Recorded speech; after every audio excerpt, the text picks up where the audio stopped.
Hi everyone, my name is Bayan Khatib and I'm the co-founder of the Syrian Canadian Foundation and also the communications director at the QED Foundation.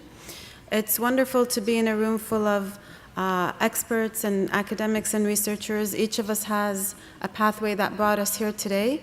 Mine was largely one of working with Syrian refugees on the ground, I would say before they even started to arrive here in Canada. Before they arrived in Canada, I was largely working in media relations, public relations with various different organizations, raising awareness about what's happening in Syria, trying to change perspective on the refugee crisis and what's going on in Syria. So when our government promised to bring a big number of Syrian refugees to Canada, as you can imagine, I am originally of Syrian descent, so I was very excited, and when I found out that hundreds of families were starting to arrive, I tried to find out where that was taking place. I found out about the Toronto Plaza Hotel where hundreds of families were being temporarily housed. I showed up there, I met many other fellow Syrian Canadians, and we started to volunteer with COSTI at the time, who was the main organization looking after the government-sponsored Syrian refugees. And we found that there was a lot of work to do, and that we had a really important role to play as Syrian Canadians. So we divided our work into different stages. The first stage of our work was what we call the emergency response. And at that point, when we were at the hotel, we realized that there were matters that needed immediate attention. There were things like medical emergencies, medical conditions of some of the families that needed immediate attention. And there weren't, like COSTI just didn't have enough volunteers who even speak Arabic. So we actually went to door and talked to each family, tried to find out what their medical history was. And there were families that needed immediate attention, that needed blood transfusions immediately, that needed a special diet. And so that was the emergency response. After many of those families started to move out of the hotel, and some of them stayed in that hotel and some other hotels for 3 or 4 months even, so it was a very long period of time. But the second stage was what we call the integration stage. And during this stage, we found that the number one step, or the first step to all other steps of integration, was learning English. And because we were very closely in touch with the refugees, we realized that the English classes being offered were not good enough for some of the families. A lot of the Syrian newcomers were coming from a war zone, had serious injuries, had serious disabilities. Luckily, the government sponsored refugees. The government brought some of the most vulnerable refugees, which is really wonderful, but they need the kind of support that I think Canada wasn't quite ready for. So we found that there was this gap. There were a lot of people who weren't able to access the LINK classes and the English classes in their communities. They had disabilities, couldn't leave their home. They had serious mental health issues that also didn't allow them to leave their homes. They were looking after spouses, elderly parents, whatever it was. So we started the English tutoring program where we sent people, volunteer tutors, to the homes of the refugees to help them with English. And this is an ongoing program that continues to today. So this was stage number 2. Integration. I just want to kind of give you guys a glimpse of each stage, and I want to focus on the third stage, which is inclusion, because that's the topic of my talk today, strategies for inclusion. One of the other programs that we ran that I found to be very important and helpful to the newcomers was called the Family Matching Program. So the government-sponsored refugees are different from the privately sponsored refugees. The privately sponsored ones arrive here, they have a support group. When things go well, of course, sometimes things don't go so well. When things go well, they have a supportive, group, 2 or 3 or 4 or 5 families that are ready to help them, integrate them, invite them to community events, show them around town. But the government-sponsored refugees had absolutely nobody. And it was terrifying when I put myself in their shoes for a moment. Imagine arriving, leaving everything behind, coming with nothing in your pocket, and knowing not a soul in the country. So the Family Matching Program connected them to a a Canadian established family who was willing to support them for 3 months, show them around, just be a friend, really. So this program was one of the ones that the newcomers loved the most, and it made them feel safe. It made them feel like, you know, they have someone to count on. And it wasn't always easy to find the family matches, though. A lot of them would disappear on us. A lot of them, you know, wanted to do more than they should. A lot of them didn't do enough. So it was a difficult program to manage. And then what we did was we worked with a lot of community organizations, and we created a training program for them. And the training program was a very effective way to distill a lot of the integration information that the newcomers had to learn that was very difficult to learn. Like putting them in a workshop at the hotel and just bombarding them with information, it wasn't sinking in. But having a family come over, visit them slowly, explain things to them was a much more effective way to provide them with that integration information and point them to resources in the community. So, so that's the family matching project that I think was a very important project and a very important source of support for the government-sponsored refugees. And so the third step, the third stage of the work that we did with the newcomers was working on inclusion. And inclusion is a step beyond integration. Inclusion is when the newcomers truly become a part of the community. And feel like they belong here. They actually do belong here. They become participants and leaders in what's going on in the community. I do think that, you know, the stage number 3 is the most difficult stage. And I divided it into 3 sections. So cultural inclusion, economic inclusion, and political inclusion. Each of them is a huge challenge on its own. In terms of cultural inclusion, one of the things that we try to do at the Syrian Canadian Foundation is be a bridge between the newcomers and the established communities, and present ourselves in that way to the community. So a lot of times the community organizations and companies would come to us and say, we want to invite newcomers to our events and our goings-ons, and that was the role that we played. We would invite the newcomers to attend, encourage them to attend, explain to them what the things going on in the community are all about. So they got invited to things like the Toronto Symphony Orchestra, sporting events, the art galleries, museums, church events, mosque events, festivals, things like that. So that really helps that makes them a part of the community. And another one of our projects, which is actually one of the projects that I work on through the QED Foundation, is the Youth Mentorship Project. And I wanted to use it as an example for inclusion because in the Youth Mentorship Project, we provide one-on-one mentorship with someone who is of your same ethnicity and speaks your language, but then we also have monthly group sessions.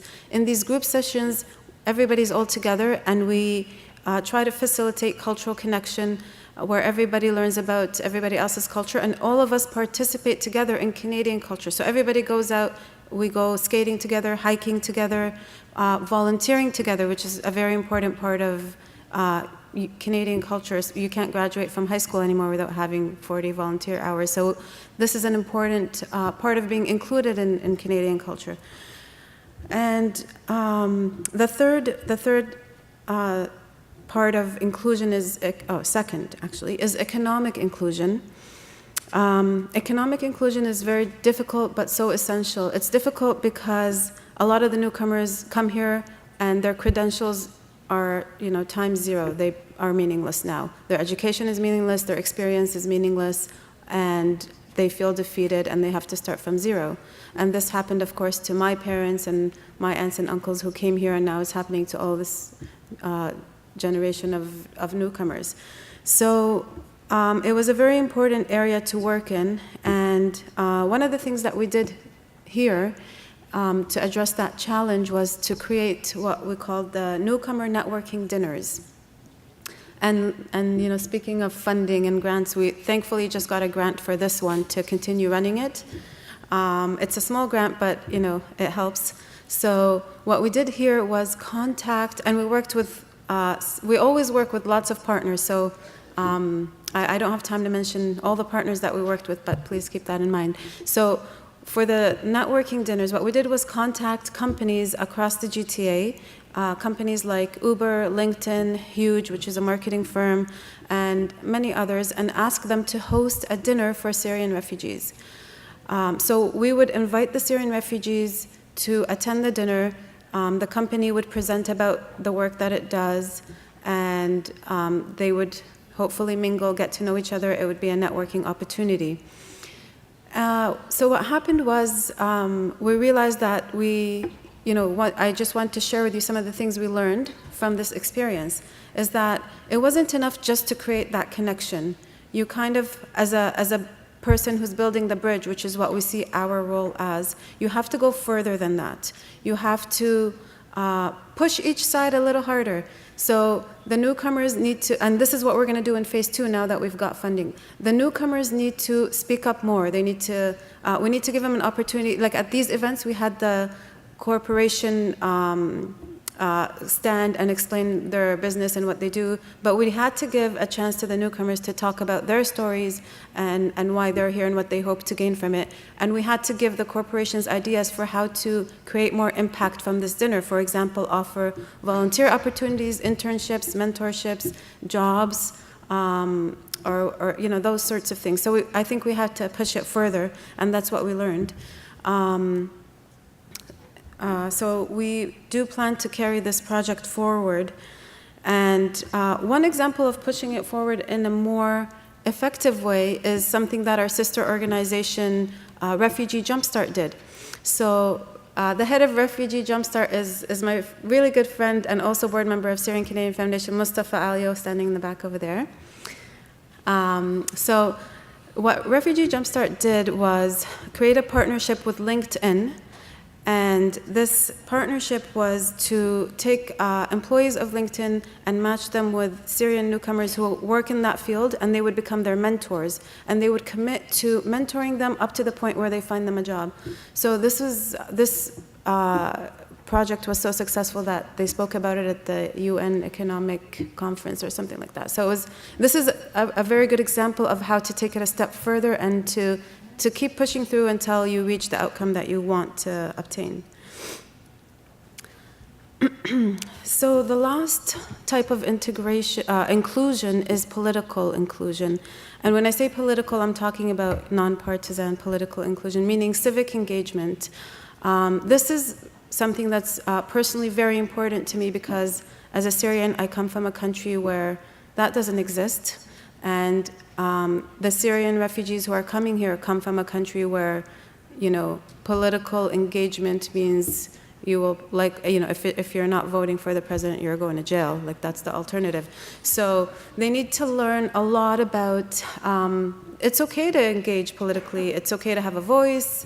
One of the most beautiful things that Canada did is give PR, permanent residency, to the refugees who arrive here. They don't come here and their status is up in the air. Like all of the refugees who go to countries in Europe, Germany and so on, they arrive and their status is up in the air for a long time. They do not have permanent status like the refugees here.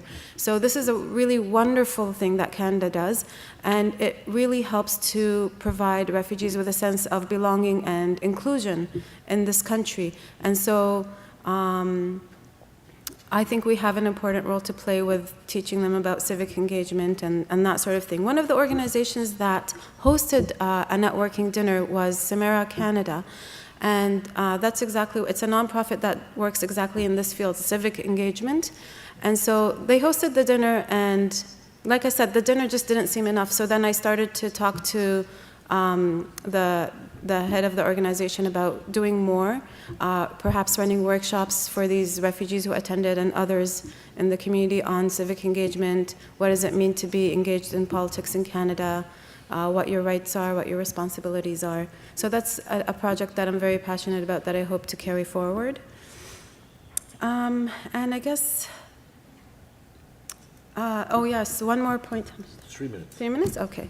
So one more thing I wanted to say before I close about inclusion is that at the QED Foundation, What we do is deal with the root issue of inclusion, which oftentimes we found was accessibility to resources. So a lot of the, thankfully we've moved on to work with many other types of newcomers and refugees, not just Syrian refugees, which is really great, but most of my experience comes from Syrian refugees. That's why my examples come from that demographic.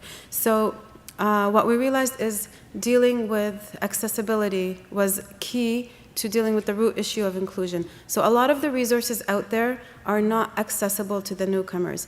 I'll give you an example. A large percentage of Syrian newcomers are illiterate, for example. They don't read or write, and so all of the resources on, say, internet websites, pamphlets, those are not accessible to them. So what we did was create e-learning videos. All of these refugees have phones, and they're on the internet.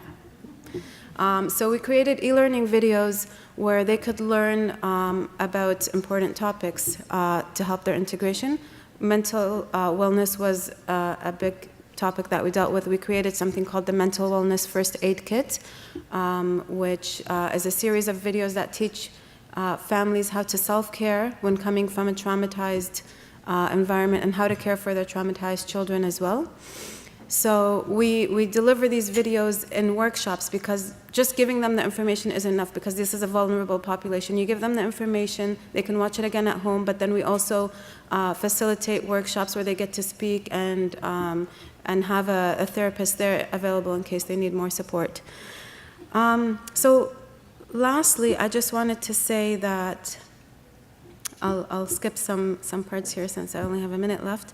I just wanted to say that, quote our Prime Minister, Justin Trudeau, who said that diversity is a fact, but inclusion is a choice. And this is what I have realized myself in the work that I do. So diversity is a fact because in Canada, first and second generation immigrants now make up nearly 40% of the population, and in cities like Toronto and Vancouver, more than 2/3 of the population. So diversity is a fact.